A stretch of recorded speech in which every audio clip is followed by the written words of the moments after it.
¿Clarito? El día de ayer relacionamos los conceptos energéticos de tal manera que queríamos llegar a ciertas fórmulas para encontrar y hacer cálculos sencillos, por supuesto. Y yo quisiera que tú me definas, ahí está para que lo recuerdes si tienes alguna duda, ¿qué significa el delta G? Tú lo vas a repasar de bien a tomar el día, ¿de acuerdo? Entonces el delta G. ¿Qué opinas? Es energía, muy bien. ¿Qué tipo de energía? La que se va a utilizar para realizar un trabajo, ¿no es cierto?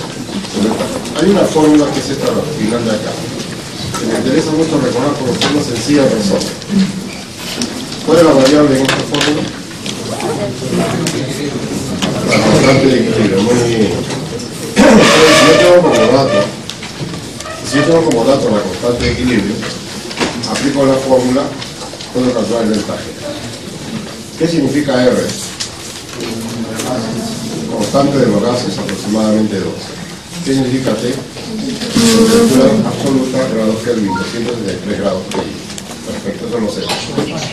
Entonces, cuando la constante de equilibrio es mayor que la unidad, tiene un significado. Primero quiero que me expliques tú qué significa, ¿no? ¿Qué sentido tiene decir la constante de equilibrio es mayor que la unidad? ¿Qué sentido tiene? En una reacción química, tengo glucosa más ATP, tengo glucosa 6-fosfato más ADP, ¿no? ¿Qué significa la constante de equilibrio? ¿Qué me indica que sea mayor que la unidad? Así es, que la cantidad de producto aparece rápidamente y es mayor, obviamente, que los restantes que hemos planteado. Al revés sería el concepto de la constante de equilibrio menor que la unidad. Y acá deduje algo importante también, ¿no? Si es mayor que la unidad, el valor del delta G es negativo. ¿Cuáles son las unidades? La pregunta que te hago. ¿Cuáles son las unidades del delta G? ¿Cuáles son las unidades del delta G? ¿Kilo? Calorías. Kilocalorías. Esa es la manera en que yo voy a expresar. Entonces, ese delta G va a tener mucha importancia. Para eso hay una fórmula. Y también yo te mencioné que si aplico la fórmula y me da la constante de equilibrio, cuando la constante de equilibrio es mayor que la unidad y aplico la fórmula, me van a salir valores negativos. Pero si la constante de equilibrio es menor que la unidad, míralo con cuidado acá, me va a dar valores positivos. Y eso es importante tener cuidado porque la relación es exergónica o es endergónica. En esta ecuación, ¿cuál es la exergónica? La que está aquí. Esta es la exergónica. ¿Y cuál es la endergónica? Esta es la endergónica. Mira el valor negativo y observa el valor positivo. Entonces, la ecuación, ¿cómo sería? La de acá. Glucosa más ATP, la enzima exogenasa, ¿te acuerdas que te lo mencioné? Glucosa 6-fosfato más ADP. Haciendo, ¿no?, la operación, me sale menos 4 kilos. Entonces, eso es importante porque eso me da la idea de que es una reacción de tipo negativo exergónico. Pero esto también le llama una reacción acoplada, porque a una exergónica es necesario para que el proceso endergónico se dé. Siempre va a ser así, siempre va a ser así. Entonces, si yo tengo un compuesto llamado así, 1,3 bifosfoliserato,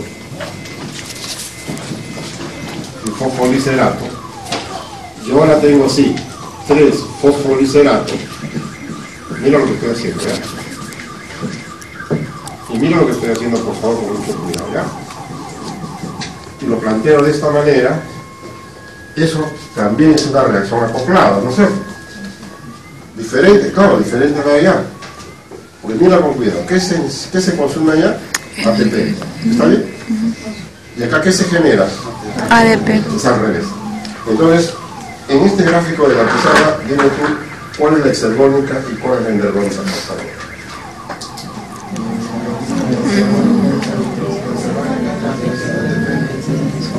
La exergónica. ATP. Esta es la endergónica. Sí, esta es la endergónica. La exergónica es esta. Mira, aprécialo bien. acá se está formando ATP. Pero para que se forme ATP Necesita se necesita ADP. energía, hemos quedado, ¿no? Se necesita energía. ¿Quién da la energía? Esa es la pregunta. La reacción exergónica da la energía. ¿Cuál es la reacción exergónica?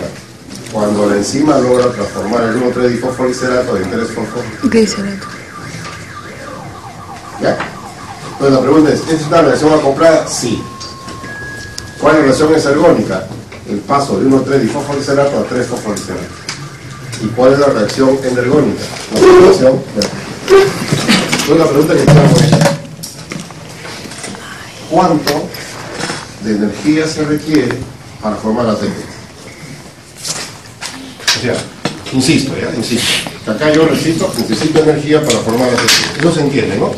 Necesito energía para... ¿Por cuánto? Te lo dije ayer, sí te lo dije ayer. ¿Cuánto? Ayer te lo dije, por eso dije que me falta. ¿Cuánto? Entonces retrocedo. A ver, está por acá. 2,3. No, perdón. Está por acá, perdón.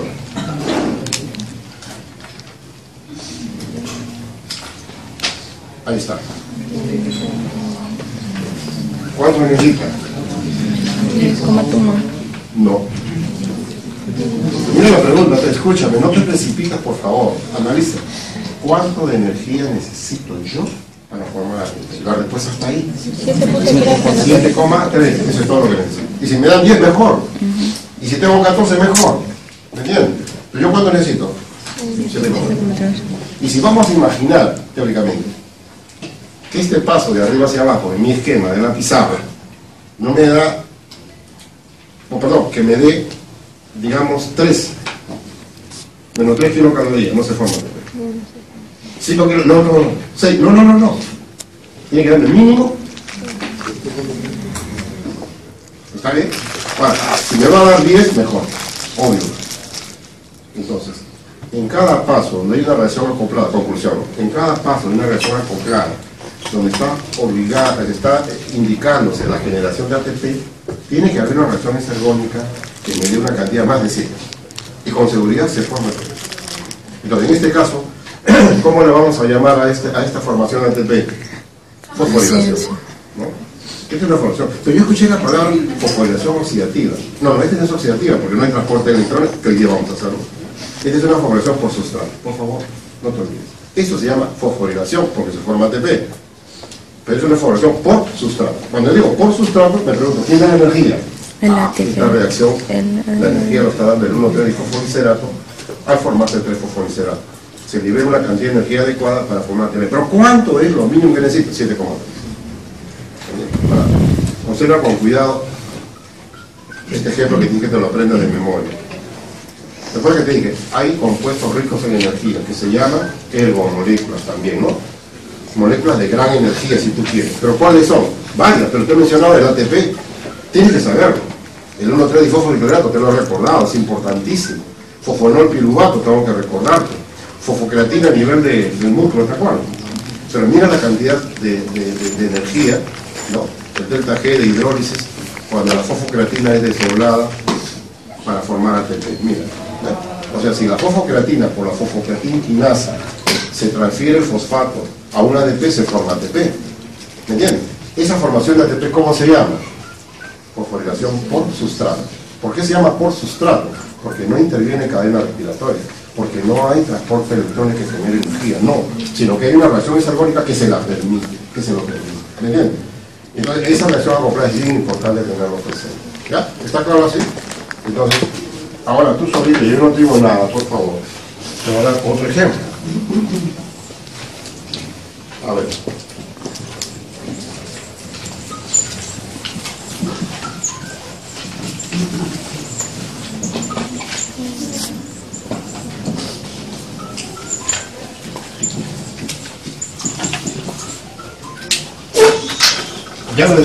Después le vamos a dar nombre a la enzima. Por el momento todavía no quiero meterme a dar nombres a la enzima. Pero hay una enzima que logra esto. ¿Cuántas reacciones saca él? 2 o 3. Míralo bien, 2 o 3.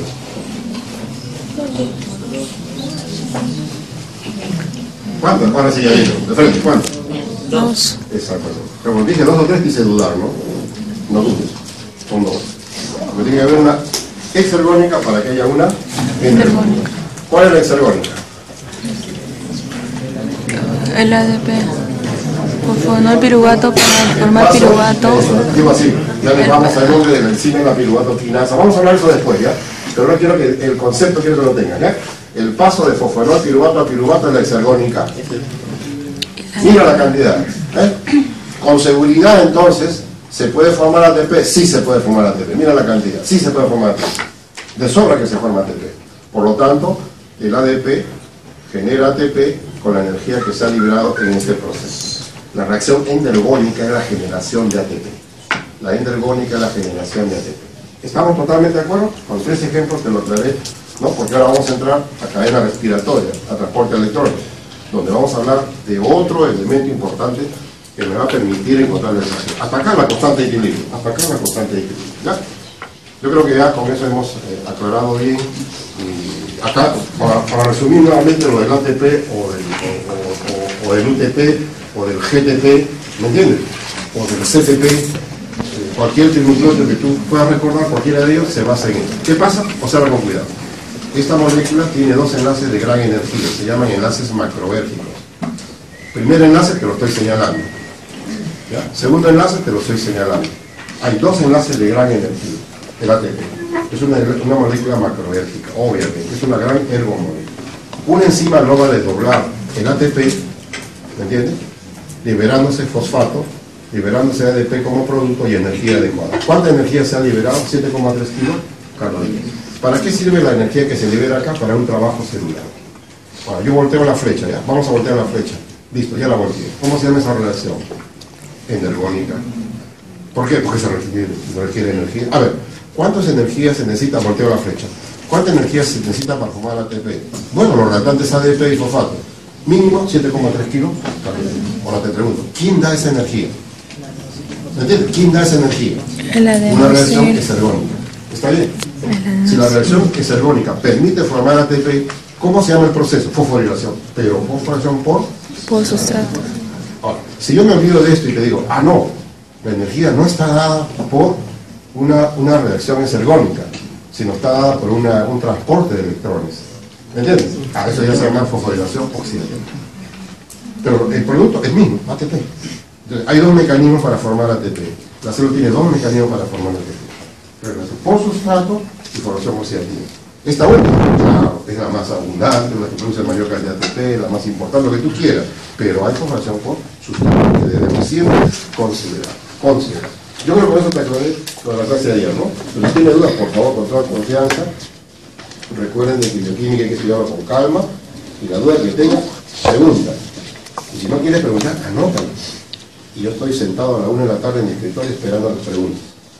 Si tú tienes vergüenza de preguntar acá, porque yo sé que algunos de ustedes tienen vergüenza de preguntar, aunque nunca debemos tener vergüenza de preguntar, ¿no? Porque en realidad, ¿cómo salimos de nuestra ignorancia si no preguntamos? Pero si tienes esto, no te preocupes, yo estoy a la 1 de la tarde, no importa, estoy llegando al escritorio, con toda confianza, ven con las preguntas y yo te lo resuelvo. Ya me he ido en días anteriores hasta la pizarra que utilicé para explicar a un alumno que no había entendido bien, o una alumna que no había entendido bien. ¿Ya? Recuerda que estamos para ayudarte, acá estamos para ayudarte, ¿no? Y la forma de ayudarte es aclararte los temas que a veces pueden resultar engorrosos. Yo estoy seguro que puede estar engorroso, ¿no? Todos hemos pasado por esto. Ahora está como conversando con el doctor Bravo, recordando las épocas de San Marcos cuando él llevó bioquímica y fue ayudante del laboratorio del doctor Melgar, que está de cáncer. Y yo entré con el doctor Villavicencio al laboratorio de bioquímica de San Fernando. Ahí hicimos investigación. Yo le digo, ¿y cómo saliste de tu primer examen de bioquímica con Melgar? Que me revolcó, saqué 0,8. Y le digo, ¿y qué pongo? No, y a mí me afectó tremendo. Me dice, a mí me afectó tremendo. ¿Por qué? Es que yo venía del planetario. En el planetario todo era competencia y todos corrían. El examen, a mirar el cuadro de honor. Estoy en el cuadro de honor. Y es una pérdida tremenda. Cuando ingresó a la Facultad de Medicina de San Fernando, el único curso que hacía esa competencia en ese tiempo era de química. Entonces, él no sabía que había cuadro de honor de ese examen, bueno, se lo jalaba. Pero eso le picó tanto, que se puso a estudiar fuerte. Y el segundo examen ya estaba en el cuadro de honor y estaba contento. La pregunta es, ¿qué pasó? ¿Por qué sacaste 0,8? ¿Y por qué después estabas en el cuadro de honor con 15 y 16 de no? Porque me esforcé, esa es la razón. Digo, no, acá yo tengo que hacerlo, y lo hice. También es así que después fue ayudante de laboratorio, profesor de práctica, pero ya no se quedó ahí porque tuvo otras actividades. Dentro de la medicina ya no se dedicó a la investigación. El que habla sí le gustó y se dedicó a la investigación. Porque había pues, dos caminos ahí, los que dedicaban a la investigación o que dedicaban a la parte clínica y esas cosas, ¿no? Entonces a mí me gustó más la investigación, por el doctor Melgar, el doctor Villavicencio, que tiene su libro de bioquímica. Nos dedicamos puramente a la investigación, ¿no? Pero teníamos conexión con Estados Unidos con un apoyo. En ese tiempo San Marcos tenía un apoyo tremendo, aparte de la OEA, de la entidad que daba todas las posibilidades de desarrollo de la investigación. Y cuando vino el terrorismo se trajo abajo eso, porque se acabó esa posibilidad. El terrorismo está con mucho daño, ¿no? Entonces, en esa oportunidad venían profesores extranjeros a dictar los cursos, a hacer los trabajos de investigación, podemos viajar gracias a ellos, ¿no? Después se cortó eso por completo. Conclusión, si yo te dije ayer, estudia, si no lo has entendido, por favor, yo estoy ahí esperándote para aclararte el tema y poder tú avanzar con mayor comodidad. No tengas temor de preguntar, siempre digo eso, no tengas temor de preguntar. Yo quiero que me expliques eso. Entonces ya también pregunto yo, si yo estudio, ¿sabes lo que yo haría? La primera pregunta me diría, yo entiendo, ¿qué cosa es la palabra catabolismo? ¿Lo entiendo? ¿Qué es la palabra anabolismo? ¿Lo entiendo? ¿Entiendes? Y a ver, catabolismo, te hago una pregunta. En el catabolismo, ¿las reacciones son de tipo exergónicas o endergónicas? Te pregunto. Ambas ergónicas. ¿Por qué? Estas de acá son endergónicas. ¿Por qué digo que el anabolismo es endergónico? Porque necesita que se le dé energía. ¿Para poder qué? Para poder formar moléculas más grandes como está acá, para sintetizar. Entonces yo tengo que desdoblar para tener ATP. Y si tengo ATP yo puedo sintetizar. Pero como esto lo consumo, tengo que formar ATP a cada instante. Pero además de ATP hay moléculas muy interesantes desde el punto de vista de energía química. ¿Cuáles son esas moléculas? En el NADH, la nicotinamida, adenina dinucleótido reducida. El fosfato de nicotinamida, adenina dinucleótido reducido. ¿No es cierto? La flavalina, adenina dinucleótido reducida. ¿Por qué digo reducida? Porque estoy viendo el hidrógeno. Estoy viendo ahí el hidrógeno. Entonces, yo quiero que eso ya lo tengamos presente. ¿No es cierto? ¿Ustedes entienden qué es lo que está pasando con esta flechita acá? Cuando agarro el NADH, ¿qué está pasando ahí? Está reducido. Está reducido. Escúchame bien, te voy a hacer la pregunta mejor, ¿ya? Te hago la pregunta, ¿ya? Tú me vas a dar la respuesta de frente, así de fácil. Mira, el NADH pasa a ser NAD. ¿Eso se llama oxidación o reducción? Oxidación. Oxidación, exactamente. Es oxidación. ¿Ya? Esa es oxidación. Entonces yo quiero que eso lo tengas presente. ¿Por qué razón? Porque ahora voy a necesitar ese dato importante. ¿Tienes alguna duda del cuadro o ya no? ¿Quiere preguntar algo? Entonces ya pasamos al tema de... He tomado estos minutos, como dije, porque yo quiero repasarles bien, ¿ya? Mira la palabra, el título de la clase de hoy día, energética de transporte de electrones. Entonces cuando digo transporte de electrones, yo quiero que lo ponga aquí, igual óxido reducción, ¿está bien? Igual par-redox, ¿está bien? Entonces cuando nos han enseñado en química par-redox, inmediatamente yo digo, ah claro, pues el uno se oxida, el otro se reduce. Entonces antes de seguir leyendo, digo, ¿acá qué cosa ve? ¿Un par-redox? Sí. Entonces en este momento, ¿quién se reduce y quién se oxida? Esa es la buena pregunta, ¿no? Acá está reducido, acá está oxidado. Acá está oxidado, acá está el par-redox. Quiere decir que los hidrógenos que están acá, ahora están acá, entonces quiere decir que este se reduce. ¿Entiendes? Entonces, quien gana electrones, quien gana protones, se ha reducido. ¿Entiendes? Quien gana, se ha reducido. Y quien lo pierde, se oxidó. ¿Ya? Entonces, un agente oxidante jala electrones, jala protones. Cuando digamos en la cadena respiratoria, ¿quién es el más? El oxígeno. Quiere decir que jala electrones, jala protones. La pregunta es, ¿por qué el oxígeno jala? Para estabilizar su molécula. ¿Por qué? Porque el oxígeno se transforma en agua. Quiere decir que cuando gana electrones y protones, claro, se estabiliza bajo las formas de agua. Porque un agente oxidante importantísimo es el oxígeno. Ese es obvio. Entonces, te pregunto, ¿qué se está transfiriendo acá? Hidrógeno. ¿Y el hidrógeno de qué está formado? De electrón y protón. Quiere decir que hay dos equivalentes, mira lo que estoy diciendo, hay dos equivalentes reductores que se están transfiriendo en este primer ejemplo. ¿Cuáles son? El electrón y el ion hidrógeno o protón. ¿Cómo representa el ion hidrógeno? H positivo. yo represento al ion hidrógeno como H positivo, así. Nos ponemos de acuerdo. Si no ponieron, me ponen así. Ya pues, pero yo quiero ponerlo así, ¿me entienden? Esto para mí va a ser mi ion hidrógeno, ¿está bien? El microtomo. Pero si yo lo encuentro de esta manera, también lo acepto, Entonces, cuando yo estoy transfiriendo electrón y protón, yo digo, se transfieren dos equivalentes reductores. Pero yo quiero que mires este ejemplo. Míralo con cuidado. A ver, ¿quién se oxidó y quién se redujo? El NAD se oxidó. El NADH se acaba de oxidar. Entonces yo, y tú lo puedes hacer en tu apunte, tú vas a poner una flechita de aquí para acá y para acá y le vas a poner el nombre de oxidación. ¿Estamos? Y vas a hacer una flechita de aquí para acá y vas a poner reducción. ¿Se entendió esa partecita? Ya está. Entonces quiere decir que ahí yo veo un par reductor. Entonces a esto le llamo proceso de oxidación y a esto le llamo proceso de reducción. ¿Qué más me llama la atención? A ver, ¿qué quieres preguntar de acá? Dime, ¿qué más quieres preguntar de acá? Ajá, se está transfiriendo electrón y protón. Por lo tanto, ¿se parece a esto? ¿Es semejante a esto? Claro. Se está transfiriendo electrón y protón. ¿Cómo le llamo al electrón? Equivalente de reducción. ¿Cómo le llamo al ion hidrógeno? Equivalente de reducción. Se está transfiriendo los dos equivalentes, se está transfiriendo. Acá, solamente se transfiere electrones.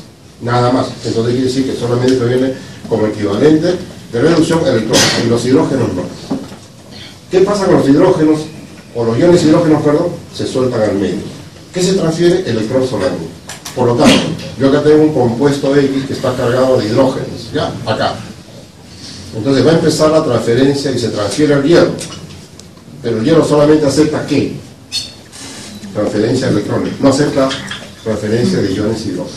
¿Ok? Entonces acá se transfiere electrones. Entonces acá vemos un citocromo C, un citocromo A, un citocromo C, un citocromo A. Pero han cambiado exactamente. Si este fierro 2 pierde un electrón, se transforma en fierro 3, se oxidó. Si esto fierro 3 se transforma en fierro 2, se redujo. Entonces esto le llamo oxidación y esto le llamo reducción. ¿Ya? Entonces ya estamos aprendiendo que en el transporte de electrones tiene que haber un par redox que se lo permita.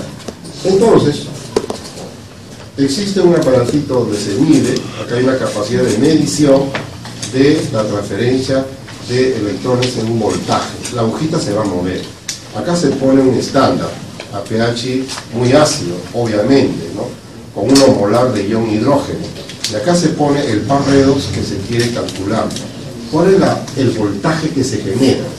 Entonces yo digo, yo quisiera averiguar el voltaje que se genera en este par que estoy señalando acá, ¿no? ¿Cuánto es? ¿Me entienden la idea, no? Entonces, el aparatito me dice, si esto de acá se pone el par que se va a averiguar, esta aguja tiene que moverse. Y eso me da una fuerza electromotriz en voltios. ¿Ya? De esa manera se ha podido calcular, con el aparatito se ha podido calcular el voltaje. Entonces vamos a ver, en la transferencia de electrones y protones se desarrolla un potencial de oxidorreducción. Este es el símbolo. ¿Ya? ¿En qué unidades mido este? En voltios. Entonces la fuerza electromotriz lo mido en voltios. ¿Okay? Ahora, ya nos ponemos de acuerdo, y todos nos hemos puesto de acuerdo, en que puede tener un valor negativo, puede tener un valor positivo. Nos ponemos de acuerdo. ¿Por qué le damos valor negativo? Porque ahí va a partir los electrones. ¿Hacia dónde? Hacia el valor positivo. Entonces, si miras con cuidado, acá lo ponemos en orden, mira. Está en orden. Menos 0,32 voltios cuando se trata del par redox, nada oxidado, más reducido. Cuando se trata del par redox, FAD oxidado, FAD reducido, mira ese valor. Cuando se trata el par redox, por encima Q oxidada, por encima Q reducida, es ese. Es decir, hay valores negativos y valores positivos. Entonces, si yo te lo mezclo todo esto, ¿cómo lo ordenarías tú? Vas a buscar quién tiene el valor de mayor valor negativo si lo pones en primer lugar. ¿Entiendes? Hasta llegar al mayor valor positivo. ¿Esa parte está clara? De esa manera es que se ha podido hacer una secuencia. O sea, en esta secuencia primero va esto, después esto, después esto, después esto, después esto, después esto, después esto, después esto, y al último esto. Entonces, ¿quién tendrá el valor más negativo? Acá. ¿Y quién tendrá el valor más positivo? Acá. ¿Me entienden la idea? O sea, hay un ordenamiento.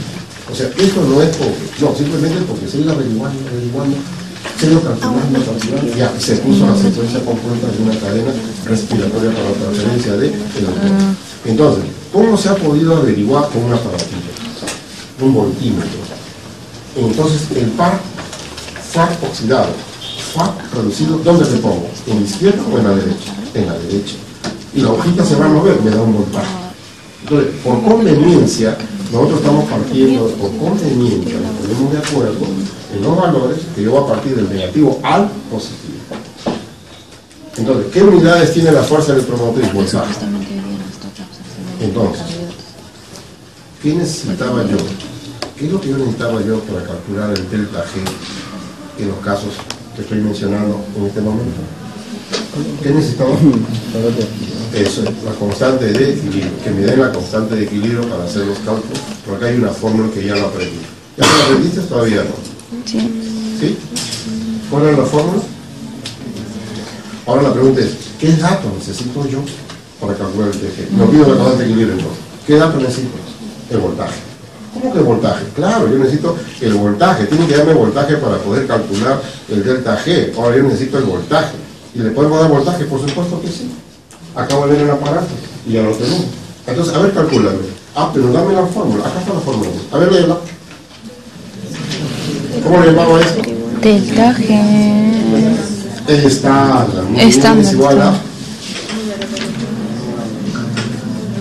Es un valor, una constante, y la fuerza, la variación de la fuerza electro. ¿Ves? Qué fácil, ¿no? Es decir, yo transfiero un electrón o transfiero dos electrones. No sé. A ver, dime, por favor. ¿Cuántos electrones se transfieren acá? Dos. ¿Cuántos electrones se transfieren acá? Uno. Entonces en la fórmula va a variar. O es dos. Depende, ¿no? Depende. Entonces, si yo sé el número de electrones y yo sé la fuerza electromotriz, puedo hacer un cálculo. A ver, por favor. Para la transferencia mitocondrial de electrones entre el par NAD oxidado, NAD reducido, menos 0,32 voltios, y oxígeno oxidado, agua reducido, más 0,82, ¿cuánto es? ¿Me entiendes? La pregunta primero que te hago, oye, pero ¿dónde sale esto de acá? ¿Y a dónde quiere llegar? ¿Por qué ponen esto acá? Porque se pudo averiguar que en una cadena respiratoria que empieza de acá, ¿entiendes? Entonces ahora tenemos que averiguar nosotros de dónde sale esto. Ya lo vamos a averiguar. Y te vas a acordar, porque tú lo sabes, estoy seguro. Pero mira, ha tenido que pasar todo esto. Mira con cuidado, por favor. Y llegar acá. Entonces, el menos 0,32, ¿dónde lo pongo? Acá. Y el más 0,82, ¿dónde lo pongo? Acá. Entonces, ¿qué voy a encontrar acá? Una serie de variantes que va cambiando los términos, pero el más positivo de la cadena es más 0,82. Y el mayor valor negativo es de menos 0,32 en esta cadena. ¿Quiere decir que puedo plantear otras cadenas? Claro que sí. ¿Me entiendes? Entonces yo te pregunto, ¿cuál es el objetivo? ¿A dónde queremos llegar con la transferencia de electrones hasta el oxígeno? ¿A dónde queremos llegar? ¿A dónde queremos llegar? ¿Qué queremos formar? No te confundas, queremos formar. Por lo tanto, hay dos formas de formar ATP. Una por, muy bien, y la otra por, eso queremos llegar. ¿Me entiendes? Esa es la idea. A eso queremos llegar. O sea, no pierdo la idea de lo que estamos, a dónde queremos llegar, ¿ya? Pero para eso estamos desmenuzando todo. Por lo tanto, nosotros tenemos que tener mucho cuidado en el concepto. No apliques la fórmula por aplicar. ¿Me entiendes? Si me entiendes. ¿Me entiendes? Te voy a contar el caso de mi hija, que se estaba preparando para la universidad. Entonces estaba haciendo genética. No, estábamos por eso, ¿no? Genética, y yo todo ilusionado. Mi hija está haciendo genética. Le voy a enseñar pues lo que es, cómo resolver los problemas genéticos. Papá, me da un montón de problemas que no le entiendo. No, pero es fácil. Y comencé yo primero con mi ADN. No, papá, yo no quiero enseñar la fórmula, nada más, yo quiero sacar rápido. Me desilusionó. Me desilusionó totalmente porque yo no quería, sino quería que me enseñe los truquitos de cómo sacar. No le interesaba nota. Si no, papá, yo no necesito, yo no yo quiero hacer nada para salir de esa punta. Claro, a él no le gustaba la biología, no le gustaba la medicina, no le gustaba nada. Él quería ser pues, economista, administrador, es contadora, ¿no? Y es contadora del éxito, ¿no? Y yo soy porque usted está ganando más plata que yo hace tiempo, ¿no? Se le ríe, pues yo no trabajo los sábados hace tiempo, no trabajo de lunes a viernes, en el banco tal, 4 de la tarde y media está saliendo con su carro. Imagínate, ¿no? Bueno, pero son muchos, ¿no? Pero lo que estoy diciendo es que yo, por favor, Sí, déjalo. por favor, no te aprendas de memoria, sino reduce. Utiliza siempre tu capacidad de memoria para relacionar conceptos. Eso es lo que yo quiero de ti, que relaciones conceptos. Mira, número de electrones, constante, esta es constante. Esta es la variación entonces en fuerza electromotriz. Aplica la fórmula y te va a salir esto. Ya tú lo multiplicas y te sale este valor. Pero la pregunta que yo te quiero hacer es lo siguiente. Mira, y es bien fácil la pregunta que voy a hacer. Con esta cantidad, saca tu calculadora, todos tenemos calculadora. Yo también, por si acaso, estoy aprendiendo ya tengo calculadora. ¿Tú? Ahí está mi calculadora. Y digo, con esta cantidad, ¿cuántos ATP puedo formar? Se divide entre 7,3. 32. Sí, con esto. ¿Cuántos? 7,3. Obvio del 5, ¿ya? Entre. 52. Dígame, entre. 7.3. 7.3 igual 7.17 ATP, etcétera. ¿Está bien? ¿Sí? Entonces quiere decir que con esta cantidad que estoy mirando acá, yo puedo formar, vamos a poner 7 moléculas de ATP. ¿Ya? Mira, con esta cantidad, pues yo quiero ahora que recuerdes, y ojalá que hayas analizado la clase de ayer cuando yo empecé a hablarte de un paquete de galletas. ¿Qué te dije del paquete de galletas o qué te dije del pan? Ah, que una cosa era acción y la otra era energía cinética. El 100%, acuérdate, el 100%, ¿qué más te dije? Energía cinética. Entonces, lo que acabo de decir, los 7, es el 100%, pero eso es mentira. No va a salir 100, porque no es el 100%. ¿Cuánto es? 40%. Pues ahora calculame tú. Por eso el 40% de 52.6. ¿El cuánto? Sí. ¿Me entiendes, no? Entonces, como ya no quiero hacer tantos cálculos, simplemente me aproximo, digo, el 50% será pues 25 con 25. ¿Cuánto formo? ¿Me entiendes? Lo redondeo en 3. Ah, quiere decir que cuando el NAD, mira lo que estoy haciendo, cuando el NAD es el donador de electrones y esto viaja a gran velocidad, por supuesto, hasta el oxígeno, se puede formar 3 ATP. ¿De dónde sale eso? De cálculo nada, ¿me entiendes? De puro cálculo nada. Porque estamos hablando de aproximadamente el 40 por 100. Entonces, mirando este dibujo, tengo la pregunta, ¿no? Y si no fuera el NAD, sino más bien fuera el Fa, que entra por acá, ¿entiendes? Entra no por acá, sino por acá, ¿cómo sería? Ya no sería 3, ¿no? Entonces, quiere decir que esas matemáticas, esas ecuaciones me han ayudado a comprender por qué se forman 3 o por qué se forman 2 cuando interviene un donador en la o interviene un donador en Fa.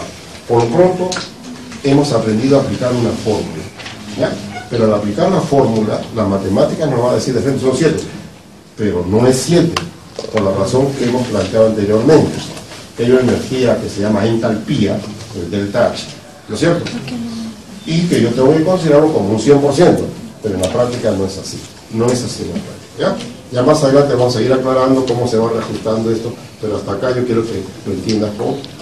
Bueno, te dejo un gemita de la mitocondria, lo que recuerdes bien tú, es una organela tan importante para la respiración celular, tiene una membrana externa, una interna, esta interna forma las crestas.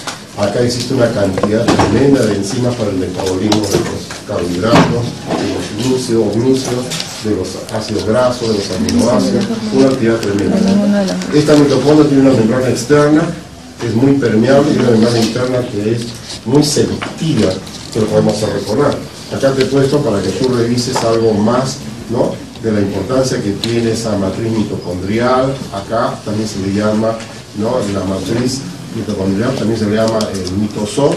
Acá tenemos las partículas que vamos a ver en un ratito, las partículas, otro esquemita para ver las partículas elementales. La cadena respiratoria se representa de esta manera en los esquemas comunes y corrientes. Y la pregunta es, ¿quiénes son los componentes enzimáticos de esa cadena que lo estamos dibujando de esta manera, por ejemplo? ¿Quiénes son los componentes de la cadena que se va a encontrar acá en la membrana interna que forman las crestas mitocondriales? ¿Quiénes son los componentes de eso? Entonces hay varios. Y te he puesto una listita ahí para que tú lo vayas desarrollando poco a poco. A ver. Dice una deshidrogenasa ligada al NAD.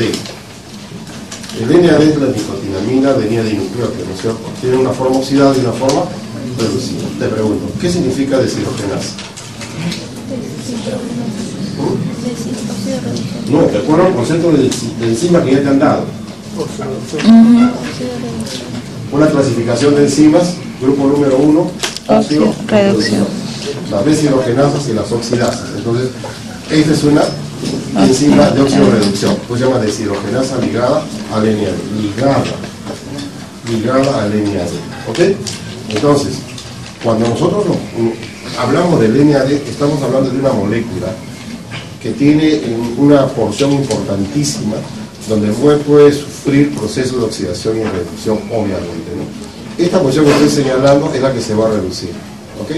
Yo quisiera que veas el cambio de aquí a aquí. ¿Ves? Observa el cambio. Observa el cambio. Entonces quiere decir que esta es la forma oxidada y esta es la forma reducida.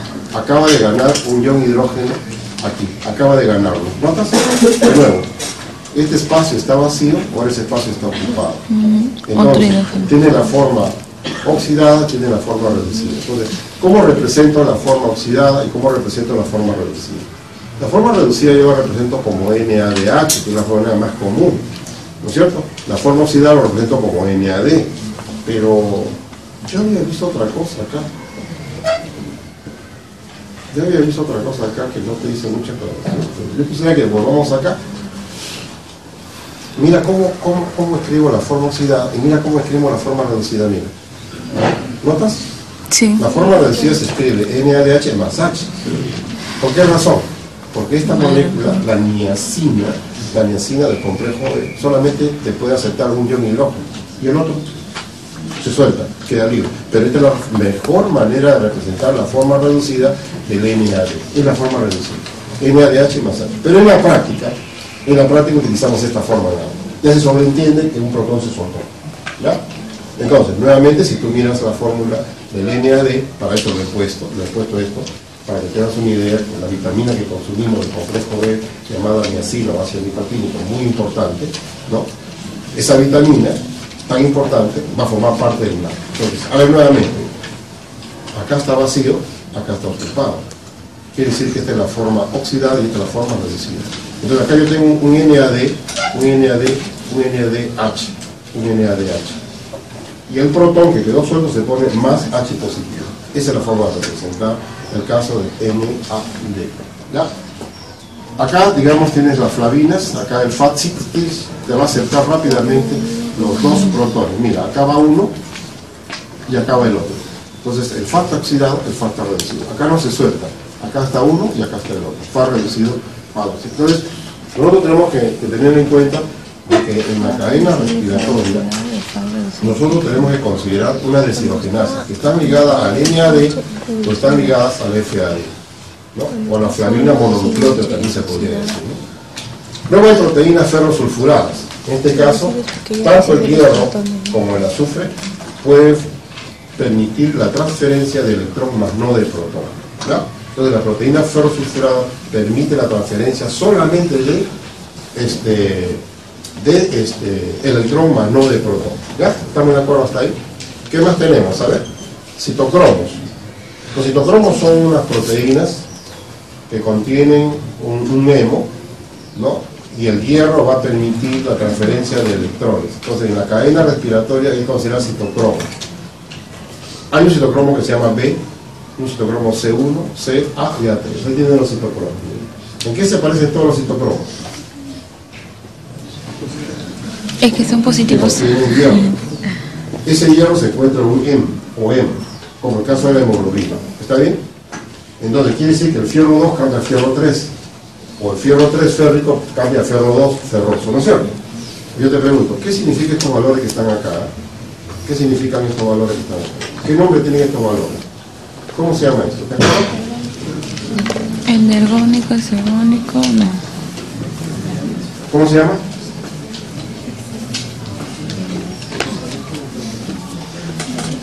La fuerza electromotriz. Se llama la fuerza electromotriz. Es mole. Entonces, esos valores que me están dando, míralo con cuidado, todos son positivos. ¿Está bien? ¿Lo estás mirando? ¿Ya? Pero siempre la secuencia es hacia el mayor valor positivo. Entonces, ¿por qué una secuencia? Yo te voy a poner primero B, después C1, después C, después A, y al final te voy a poner la 3. ¿Por qué no pongo el A al principio? Por su fuerza electromotriz. ¿Cómo viajan los electrones? De esa manera. ¿Ya? Con esos valores que me han dado. Entonces yo te pregunto, con este valor que está acá, mira, este valor que está acá, tú podrías calcularme con este de acá, ¿podrías calcularme el delta G? Sí se puede, claro, porque estoy dando el dato más importante que es esta transferencia. Este voltaje, no sé, sí se puede calcular. Entonces, si yo calculo, vamos a imaginar, ¿ya? Y me sale menos 3,0, ¿qué deduzco? ¿Se forma ATP o no se puede formar ATP? No, no se puede, porque ATP pero si una es reacción sí me sale 10, tanto, 14, tanto, sí se puede. formar ATP. Eso es lo que tengo que tener en cuenta. ¿Por qué? Pues cuando se ha hecho una secuencia, LTP, ¿no? sí, Una secuencia, y se puso acá esta secuencia, vamos a empezar con nada reducido. Ahora te pregunto, ¿cuál es la fuerza electromotriz de este par? El lado oxidado, nada reducido, ¿cuál es la fuerza electromotriz? En el problemita que resolvimos, ¿qué valor tenía? Menos 0,32. Menos 0,32. Luego pasamos acá, ¿no es cierto? Dice que este va a tener un valor negativo seguramente, pero menor. ¿Está bien? Pero menor. Entonces, la pregunta es, los electrones que están acá, ¿a dónde van? A la proteína ferrosulfurada. ¿Antes de llegar a dónde? Antes de llegar a una coenzima Q que sirve para la transferencia. Creo que no te enseñé la enzima Q, o sí te enseñé la enzima Q. Ah, no, acá está la enzima Q, me había olvidado de enseñarte, ¿no? Entonces tienes la forma, perdona, me había olvidado de enseñar. Esta es la forma oxidada, esta es la forma reducida. Acá no hay hidrógenos y acá hay hidrógeno. Por lo tanto, la coenzima Q permite la transferencia de electrón y protón. Permite la transferencia de electrón y protón. No, eso me olvidé decirte, en realidad. ¿Ya? Ahora sí, yo creo que ya te das cuenta de que acá va a haber transferencia. Entonces yo te digo así, mira, acá tienes equivalentes reductores. ¿Cuáles son? Electrón y protón. Entonces, cuando se transfiere acá, se transfiere solamente electrón, porque este no transfiere protones. Entonces se va a soltar protón. Cuando se transfiere el electrón a la coenzima Q, lo recibe, porque la coenzima Q te recibe electrones y protones con suma facilidad. ¿A quién se lo dan los electrones? A una proteína ferrosulfurada. ¿Y esta a quién le dona? A citocromo B. ¿Y esta a quién le dona? A una proteína ferrosulfurada que contiene hierro y azufre que transfiere solamente electrones. ¿Y esto a quién le da? A citocromo C. ¿Y esta a quién le da? A la proteína ferrosulfurada que transfiere solamente electrón y protón. ¿Y esta a quién le da? A citocromo A1, A3. Este último de acá tiene un nombre, sí. Ese último se llama la citocromo oxidasa. Está al final. La citocromo oxidasa está al final. Entonces, mirando este esquema, la citocromo oxidasa, o sea, la 3, ¿a quién le va a donar los electrones? Al oxígeno que está esperando. Y si el oxígeno lo recibe, se forma agua. Se forma agua. Entonces, ¿a qué se debe esa cadena? A una secuencia. ¿Debido a qué? A la fuerza electromotriz que hemos hablado. ¿Cuántos citocromos hay? Hay una variedad. ¿Qué nombre se le ha dado? Término B, C, A y A3. Este último se llama citocromo oxidasa. ¿Ya? Entonces, ¿quiénes son los componentes de una cadena respiratoria? Deshidrogenasas, que están relacionadas con el NAD, deshidrogenasas, que están relacionadas con el FAD, proteínas ferrosulfuradas. ¿Qué son las proteínas? Aquellas que contienen hierro y azufre. Los citocromos, que son de varios tipos, que vamos a ver ahora. La coenzima Q es un compuesto lipofílico. ¿Qué significa la palabra lipofílico? Que se puede adaptar fácilmente a la parte lipídica de la membrana, porque su naturaleza hidrofóbica se lo permite. Entonces, este compuesto lipofílico es muy importante y se escribe de dos maneras, se representa. Acá está. ¿Esto es oxidado? Claro. Y esto es reducido. Acá tiene la coenzima Q oxidada, la coenzima Q reducida. Mira qué fácil es la interpretación cuando vamos avanzando de a poquitos a poquito. Y acá digo, ¿esta es una cadena de qué?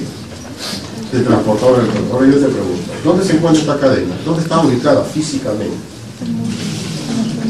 ¿Dónde está ubicada físicamente? ¿Está ubicada dónde? Acá. está ubicada acá, en la membrana interna de la mitocondria que forma la cresta mitocondrial. Entonces, en este dibujito que está acá, acá tienes una cadena, acá tienes otro. Entonces yo te pregunto, si en esta cadena, este es el número 1, y en esta cadena, este es el número, ¿qué sería? 2, 4, perdona, 1, 2, 3, 4, 6, ¿no? Ya. El número 1, ¿qué sería? El número 6, ¿qué sería de la cadena? El número 1 sería el agua. El número 6 sería el oxígeno para formar agua. Perfecto. Lo entendiste entonces, esa es la cadena. Entonces, desde el punto de vista ahora molecular, ya lo ubicamos. ¿Dónde? En la membrana. Entonces, eso se llama la cadena respiratoria. Sí, acá, ya. Seguimos explotando esto, ¿ya? Seguimos explotando. Entonces, ¿dónde se encuentra esto? Se encuentra en la membrana interna de la mitocondria. Entonces, si a esta mitocondria, si a una solución de mitocondrias, o sea, yo preparo en un tubo de ensayo y coloco solamente mitocondrias, ¿ya? ¿Cómo saco mitocondrias? Las células las tengo que romper, luego por centrifugación diferencial, utilizando ultracentrífuga, separo mitocondrias. ¿Cuál es la fuerza que permite separar mitocondrias de acuerdo a las técnicas más conocidas? 10.000 G. Cuando yo someto la solución de fracciones celulares a 10.000 G, yo sé que cuando precipita, lo precipitado, ahí está la mitocondria. ¿Sí? Entonces, en el sobrenadante, ¿qué hay? Partículas más pequeñas, ribosomas, retículos, pero la mitocondria ya están ahí. Entonces, si yo boto el sobrenadante y me quedo con mitocondrias y lo pongo en una solución, un buffer, yo tengo una solución de mitocondrias. ¿Estamos bien? Si esa solución de mitocondrias, ¿no?, van a tener una actividad, entonces los investigadores de los años 50 y tantos y 60 del siglo pasado comenzaron a notar que si ponen una sustancia que se llama cianuro, se interrumpe el transporte de electrones. Siguieron experimentando con un montón de compuestos. Encontraron que cuando utilizaban un veneno llamado rotenona se interrumpía el transporte de electrones. Y en la selva ya se ha prohibido la captura de peces utilizando el ruibarbo, lo han prohibido porque eso produce rotenona, justamente. Entonces, cuando se golpea en el agua, la raíz del ruibarbo se golpea en el agua, de tal manera que poco a poco se va soltando rotenona, van muriendo los peces. Entonces, capturamos los peces para nuestro beneficio. Pero vamos a afectar a todita, ¿no? Entonces, está prohibido utilizar.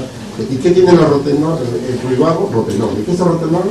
Es un compuesto que no permite la transferencia de electrones. Entonces, poco a poco los investigadores fueron encontrando varias sustancias hasta que llegaron a una conclusión importante de un esquema de los años 50.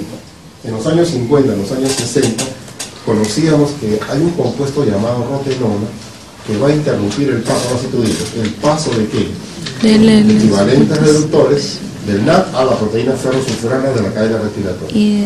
Luego se encontró un compuesto llamado antimicina, producida por hongos, un antibiótico de uso no clínico más que todo, pero sí experimental, que interrumpía el paso de, tú me dirás, de la proteína ferrosulfurada a citocromo 1. ¿El paso de qué? De electrones. Lo interrumpe, ¿ya? Luego se encontró, esto lo conoces tú, el monóxido de carbono, ¿no?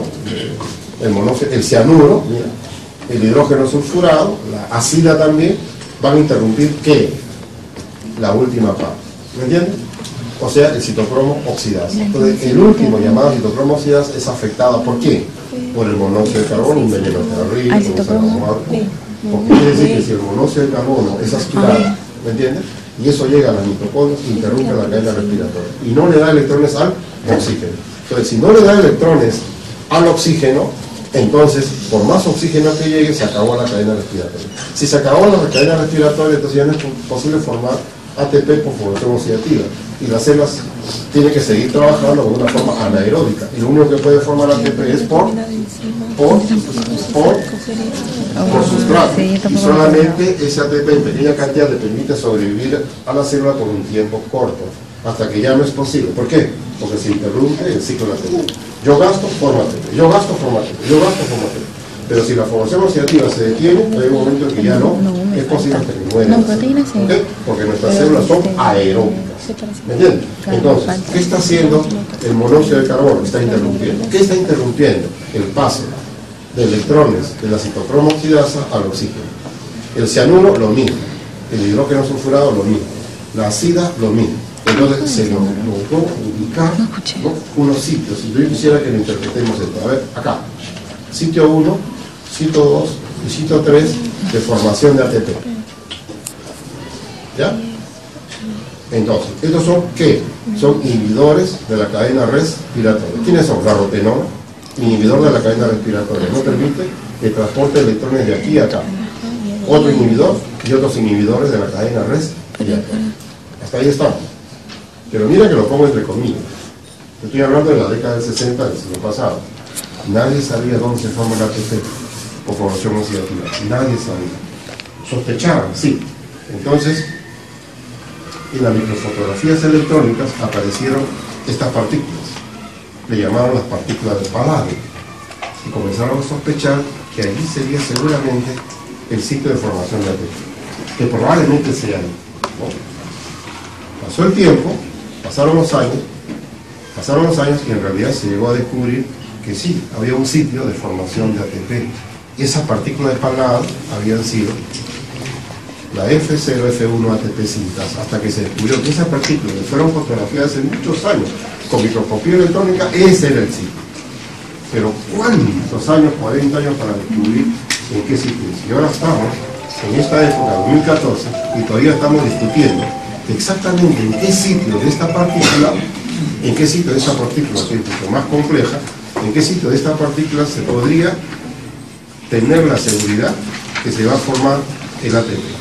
O sea, ¿en qué sitio de esta molécula compleja, esta partícula de paladio, en cuál de ellas se forma ese ATP? ¿Hemos llegado? Sí, hemos descubierto más o menos a qué nivel, pero falta todavía aclarar muchas cosas más. Por esa razón yo quisiera que interpretemos poquito a poquito para llegar a aclarar totalmente el concepto de transferencia de electrones. Entonces, volvemos acá, yo creo que ya lo entendiste este capítulo tan importante. ¿Por qué lo pongo entre comillas? Porque no es el lugar de formación de ATP. ¿Ya? No es el lugar de formación de ATP. El ATP se forma en otro sitio. Entonces la pregunta es, ¿qué se libera acá? ¿Y qué se libera acá? ¿Y qué se libera acá para formar ATP? Energía. Entonces, esta energía que se requiere para formar ATP se libera en estos sitios. Ahora sí lo entiendo mejor. ¿Cuánto de energía se debe liberar en el sitio 1, el sitio 2 o el sitio 3 para formar ATP en otro lugar, pero para formar ATP? Más de 7,3 kilos. Entonces, ¿cómo se identificó el lugar? Haciendo los cálculos con la fórmula que tú has visto, y tú te puedes dar el trabajo haciendo un ejercicio de calcular, y tú puedes calcular cuál es el delta G de aquí a acá, cuál es el delta G de aquí a acá, cuál es el delta G de aquí a acá, el de acá, el de acá, el de acá, etcétera, y te vas a dar cuenta que en algunos lugares sale más de 7,3. Ese es el sitio de formación de ATP. De ahí salió el nombre de sitio de formación de ATP. Ahora la pregunta es, ¿cómo se puede inhibir con sustancias como la rotenona, como la artemisina, como el monóxido de carbono, como el cianuro? ¿Se puede inhibir? Entonces tú puedes hacer un experimento con solución de mitocondrias, ¿no? Le das el sustrato, funciona bien, hay consumo de oxígeno, quiere decir que todo está funcionando bien, ¿no es cierto? En otras palabras, si yo mido que el oxígeno se está consumiendo, quiere decir que el proceso está fluyendo con normalidad, ¿no es cierto? Pero si yo al tubo de ensayo le aplico una sustancia X, por ejemplo, acabo de llevar un hongo y se me ocurre hacer un experimento y les traigo una sustancia X, voy a ver si este es un inhibidor y lo pongo en el tubito y veo que no hay consumo de oxígeno, ¿qué deduzco? Que no permite la cadena respirar. Entonces mi preocupación es, caramba, acabo de encontrar un nuevo inhibidor. Y la pregunta es, ¿dónde es el inhibidor? ¿Me entiendes? Tengo que hacer un experimento con este par, con este par, con este par, con este par, hasta descubrir dónde. Así es como se hizo los experimentos. ¿Me entiendes? Así es como se hizo. Mediante el delta G, utilizando la fórmula que dice menos N, F, variación de la fuerza electromotriz, he podido calcular exactamente el delta G de cada paso. Y el delta G de cada paso, yo puedo deducir si se forma ATP o no se forma ATP con seguridad. ¿Me entiendes? Entonces te adelanto, de acuerdo a los cálculos, acá hay 1, 2 y 3 ATP que se van a formar. ¿Cuando parto de dónde? ¿Me entiendes? Pero si yo parto del FAD, el FAD va a entrar por acá, vamos a ir un ratito. Entonces ya no se forma sino 1 y 2 ATP. Entonces ya se tuvo el concepto hace mucho tiempo que por cada NAP 3 ATP y por cada FAD 2 ATP. ¿Hasta ahí estamos? Luego, se puede averiguar que si la membrana interna de la mitocondria contiene complejos enzimáticos, estos se organizan en grupos. Acá tienes este complejo que le llamamos el complejo 1, formada por veintitantas proteínas, ¿no? Complejo 1 formado por 24, si no me equivoco, 26, puedo equivocarme en estos valores ahorita, pero mira la cantidad grande de proteínas. El complejo 2, mira dónde está, y de acuerdo a estas flechas son complejos que le están dando electrones a un transportador que se llama la coenzima Q. Hay otro complejo, mira, que se llama complejo 3. Hay otro complejo que se llama complejo 4. Y el complejo 5 se está dando el nombre al complejo FCRF1-ATP sintasa, que hace poco te lo mencioné, que lo vamos a hacer dentro de un ratito. Quiere decir que esto que habíamos visto acá, ¿me entiendes? Comenzó ya a plantearse de otra manera, como complejo. Estamos hablando del 60 al 70. ¿Ves? Ya Racket y otros más habían descubierto que era como complejos. Entonces, se habla del complejo 1. Acá está el complejo número 1. ¿Ves? El complejo 1 es el NADH coenzima Q reducida, así le vamos a llamar. Ahora mira, el complejo 2, succinato coenzima Q reducida, FAT. ¿Ves? Complejo 3, coenzima Q citocromo reductasa. Complejo 4, citocromo A1A3. ¿El A3 cómo se llama? La citocromo oxidasa. Muy bien, los complejos ahora que están pegados. ¿Dónde están pegados estos complejos? Están pegados a la cadena respiratoria o al membrana. Entonces, el complejo 1, el complejo 2, el complejo 3, el complejo 4. A esto le llaman el complejo 5. Le están llamando el complejo 5. ¿No? Nosotros vamos a trabajar con estos 4 complejos para decir que esto es transferencia de qué? Equivalentes reductores. ¿A dónde quieren ir los electrones? Al oxígeno. Y si el oxígeno recibe electrones, puede recibir protones y forma agua. Esa es la idea. Entonces estamos hablando de complejo. Entonces, el complejo 1, el complejo 2, el complejo 3, el complejo 4. ¿Está bien? Pregunta, ¿dónde se encuentran estos complejos? Para formar agua. En la membrana de la mitocondria. ¿De qué se encargan estos complejos? ¿Respuesta? ¿De qué se encargan? De transferir. ¿Transferir qué? Equivalentes reductores. ¿A quién le quieren transferir? Al agua, al oxígeno. Al final, al oxígeno. ¿Para formar qué? Agua. Entonces, ¿el agua es un objetivo o es un producto? Es un producto que quedó. ¿Me entiendes? Quedó. No era el objetivo formar agua, no. Sino que quedó. Ah, qué bien que quedó. El oxígeno entonces sirve para recibir los electrones. Y la pregunta es, bueno. ¿De dónde vienen los electrones? La respuesta es la siguiente. ¿De dónde vienen los electrones? Poder, FAT. Ahora yo te pregunto, ¿y dónde viene el NAD? ¿Y dónde viene el FAT? ¿De dónde viene? De las proteínas. ¿De dónde viene? Dime. De las proteínas. Entonces te hago un esquemita sencillo, mira. Vía glicolítica. Glucosa.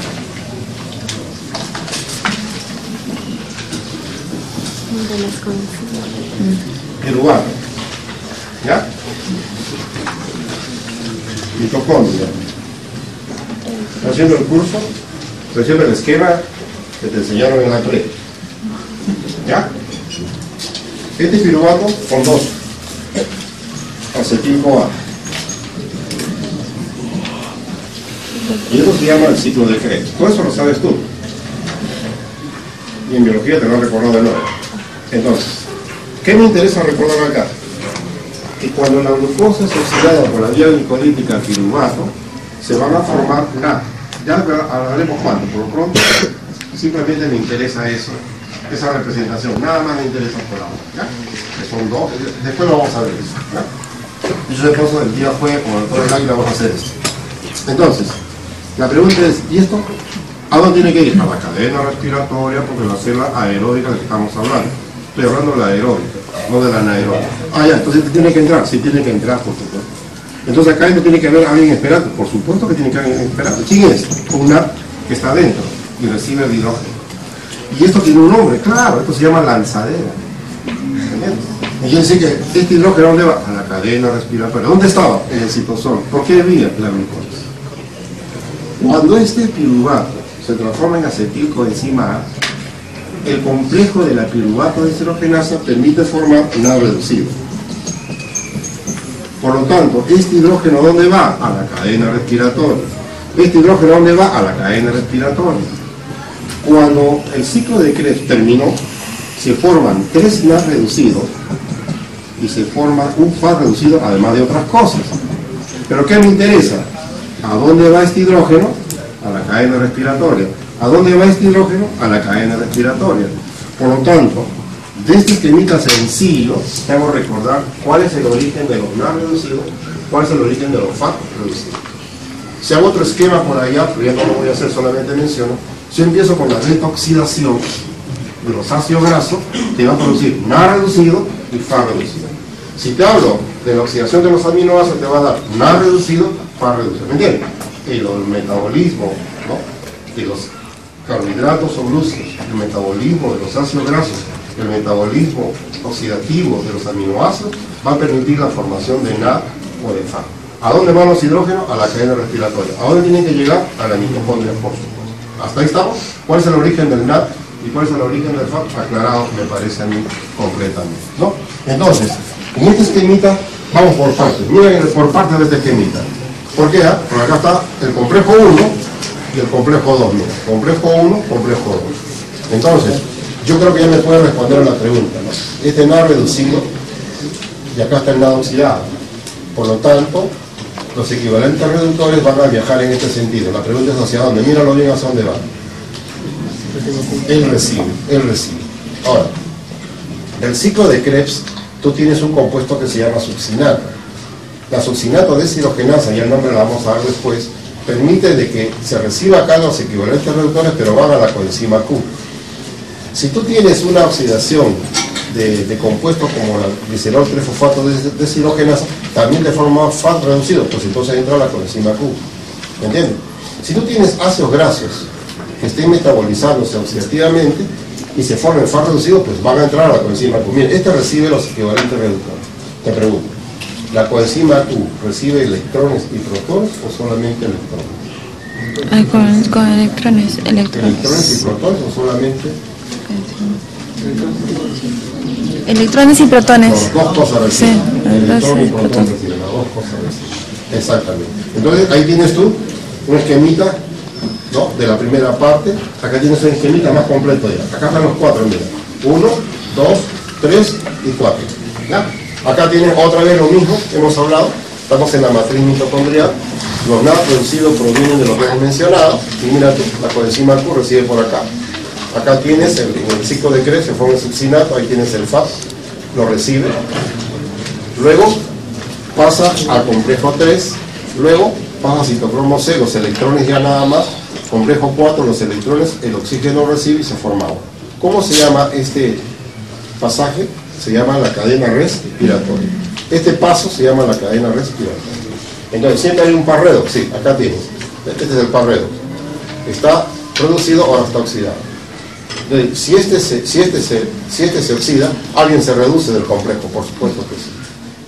En la coenzima Q está oxidada, pero si recibe equivalente reductores, se acaba de reducir. Pero ¿quién se reduce al final? El oxígeno. Y el oxígeno al reducirse forma agua. ¿Estamos hasta ahí claros? No. Se me ocurre decirte lo siguiente. Por alguna razón, la circulación en determinado tejido está fallando y no llega oxígeno. Al no llegar oxígeno, entonces me olvido de la cadena respiratoria. Y si me olvido de la cadena respiratoria, me olvido de la mitocondria. Y si me olvido de la mitocondria, ¿qué me queda? La actividad en el citosol.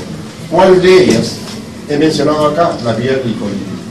Entonces solamente se forma ATP por la vía glicolítica. Entonces la célula, ¿no?, a la falta de oxígeno puede formar ATP hasta un momento en el cual ya no es posible, ¿no?, poder continuar con vida en dicha célula. Eso es lo importante para recordar. Ahora te pregunto, en este esquema, ¿no?, si hay un envenenamiento por cianuro, ¿dónde está atacando el cianuro? En el tercer complejo. El tercer complejo. ¿Dónde ataca el cianuro? Tercer complejo, porque el cianuro estaba el último. O sea, entre el tercer y cuarto complejo. Porque acá está la citocromo oxidasa. Claro, sí. Acá está la citocromo oxidasa al final. El monóxido de carbono también. Un veneno terrible. ¿No es cierto? Y el, hasta ahí está claro. En el cuarto complejo. Mira con cuidado, ¿ya? Acá hay una ecuación. Mira lo que se ha puesto. Creo que está bien. A ver, medio oxígeno para balancear. Medio oxígeno más 2 protones te da la molécula de agua. El oxígeno está recibiendo 2 electrones, 2 protones y forma el agua. Perfecto. ¿Qué pasaría si en un momento determinado el oxígeno recibe un solo electrón y no el otro? ¿Me entiendes? Estoy hablando del oxígeno. Entonces, en este momento, en el organismo, millones de moléculas de ese tipo se están produciendo, en nosotros, en este momento. O sea, en la respiración, que es un proceso normal, adecuado para nuestra vida, se produce un reactivo, un radical libre peligrosísimo, que se llama el anión superóxido.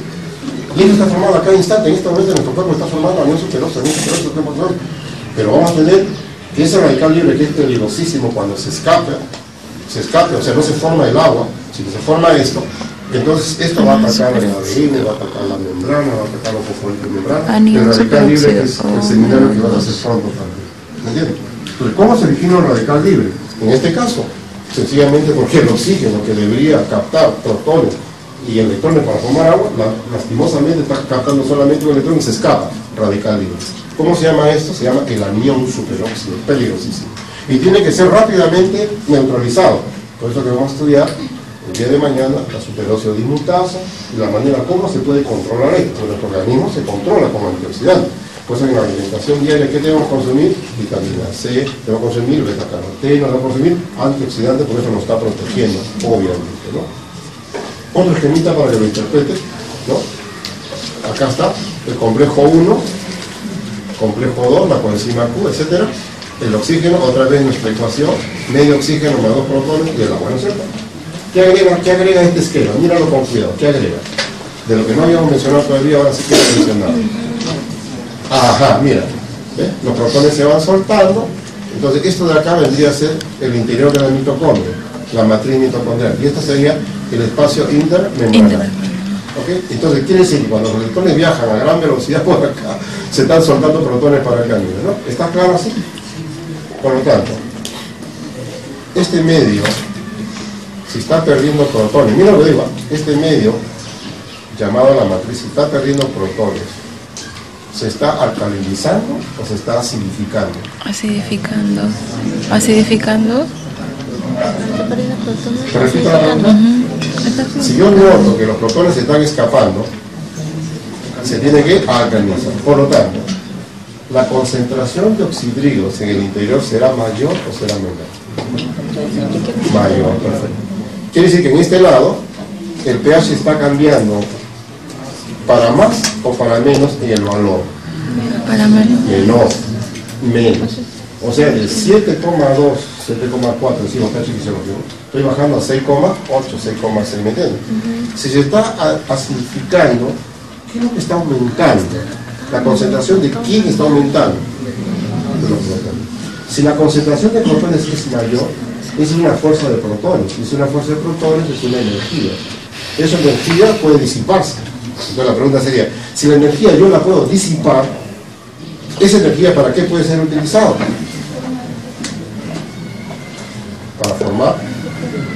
Para formar ATP. Quiere decir que si los electrones viajan hacia el oxígeno, se forma el agua, los protones que del medio interno han pasado al espacio intermembrana, ha formado una gradiente de protones. Y esa gradiente de protones permite la síntesis de ATP.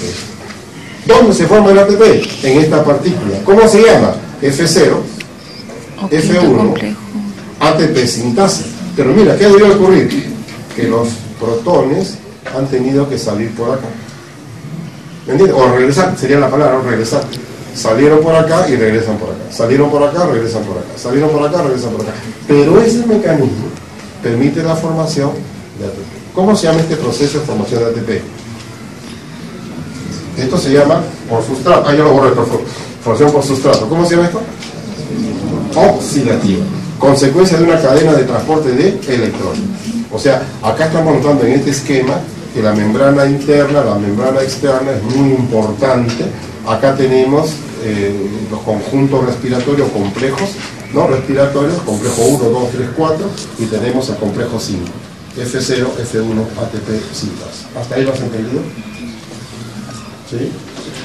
Pregunto, ¿por qué en este esquema el NAT está acá y el oxígeno está al final? ¿Por qué? Porque está esperando a que sea donado para el oxígeno, pues. Por el valor que tiene la fuerza de electrón, que tiene el mayor valor negativo, el mayor valor positivo.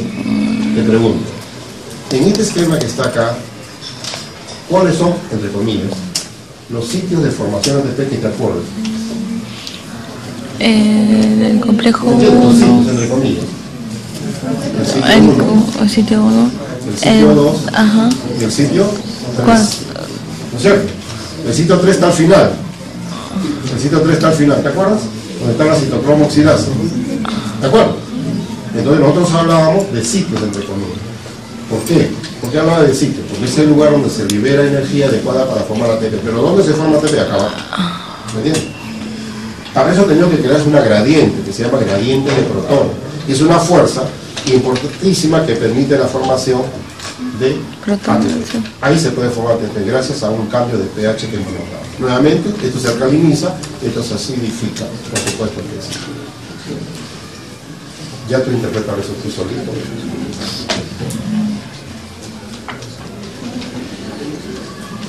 Ya notaste el cambio de carga rápidamente. ¿Los OH qué representan? Alcalinidad. ¿Esto qué representa? La matriz. ¿Esto qué representa? El espacio intermembranario. Mire esa diferencia de cargas.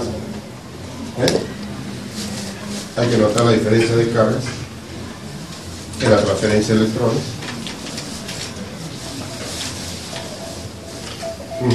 Ahí está. Acá está el línea de H, oxidada de oxidado.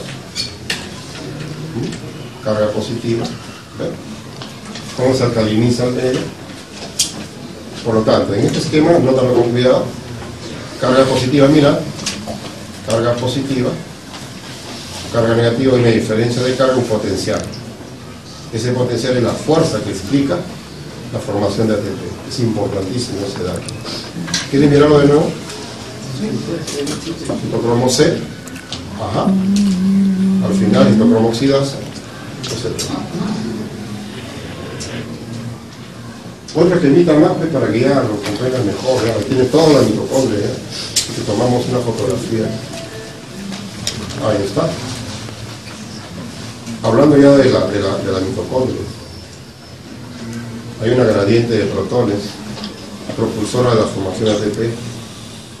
Una gradiente es una fuerza de protones que permite producir ATP.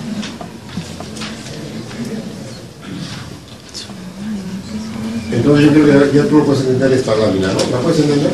A ver, veamos juntos. La transferencia de electrones está acoplada a la síntesis de ATP. Mira, la transferencia de electrones está acoplada a la síntesis de ATP. Transferencia de electrones. Por eso hemos sido aquí. En presencia de un sustrato llamado succinato, por ejemplo, y ADP se produce transferencia de electrones, hay consumo de oxígeno y síntesis de ATP, lo que se conoce como control respiratorio. Nuevamente, acá. La transferencia de electrones, mira, la transferencia de electrones explica la formación de ATP y el consumo de oxígeno. Mira. Acá se está consumiendo oxígeno. Mira. ¿Vamos? Conforme pasan electrones, más oxígeno. Pasan electrones, más oxígeno. Pasan electrones, eso se llama control respiratorio. ¿No? Entonces, el día de mañana, la gran pregunta es, ¿cómo interpretar estos gráficos? ¿No? ¿Cómo entender un control respiratorio? ¿Qué aplicación tiene en la fisiología normal?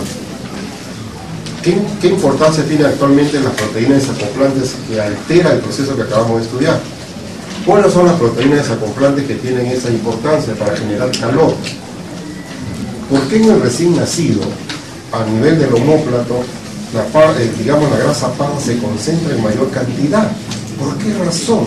¿Qué tiene que ver los desacopladores en el recién nacido que está a una temperatura de 37 grados y sale al ambiente a una temperatura mucho menor? ¿Qué importancia tiene el estudio de los desacoplantes en la diabetes actualmente? ¿Cómo actúa el desacoplante? Motivo de la clase 9. No te la pierdas, por favor. Mañana continuamos con el tema. ¿Sí? Hasta acá llegamos, jóvenes. Cualquier pregunta ya saben.